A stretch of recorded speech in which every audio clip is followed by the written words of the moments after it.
Should I be using a continuous glucose monitor? Now, you've probably seen people talk about CGMs or continuous glucose monitors. Perhaps you've seen adverts for the Zoe program where you see lots of celebrities wearing and showing these white discs on their arm. Wondered what on earth it is. Well, CGMs are designed to track your blood glucose levels in real time. But people with diabetes, this tool is crucial, monitoring and managing their blood glucose levels. With high blood glucose levels can cause serious harm, and extremely low blood sugar levels, blood glucose levels, can actually be a risk to life. In recent years, CGMs have grown in popularity for individuals that don't have diabetes. People with perhaps pre-diabetes or those looking to optimize their health have been investing in them. In particular, the Zoe program, which is endorsed by high-profile celebrities and influencers, claim to offer personalized nutrition advice based on their CGM data. But is it all it's cracked up to be? Stabilizing blood glucose for people without diabetes is beneficial in terms of feeling satiated, reducing cravings, and feeling energized.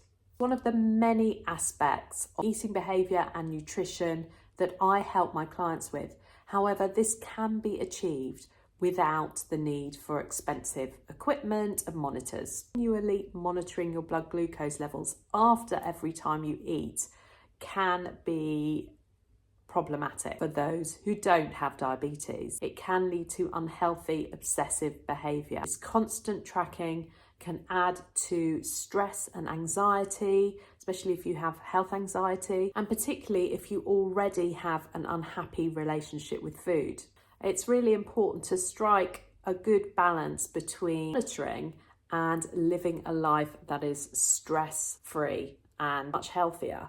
Now, I've seen with clients who've come to me having done perhaps the Zoe program or have been using CGMs, and it really hasn't helped their relationship with food. They've become quite obsessive and they are perhaps just hyper-focusing in on one element of nutrition, which really doesn't tell the whole story. Really can be a very one-dimensional approach to your nutrition. Unfortunately, focusing solely on your blood glucose levels can lead you to start eliminating foods that might actually be providing benefit to you. A good example of this is with porridge oats. So you might see a blood glucose spike and decide to eliminate that food altogether, but yet that food is providing many benefits for your overall health and well-being. But one of the things you could do instead of that is, instead of eliminating that food completely, is to introduce some protein in there, introduce some natural fats, perhaps some other forms of fiber, such as mixed berries, and this will all help to stabilize your blood sugar. So rather than just cutting stuff out, you can just start to add stuff in and create a more balanced plate. Also important to remember that a healthy individual is usually very effective at lowering blood sugar levels relatively quickly, which helps to maintain your homeostasis within the body, which is your balance within the body.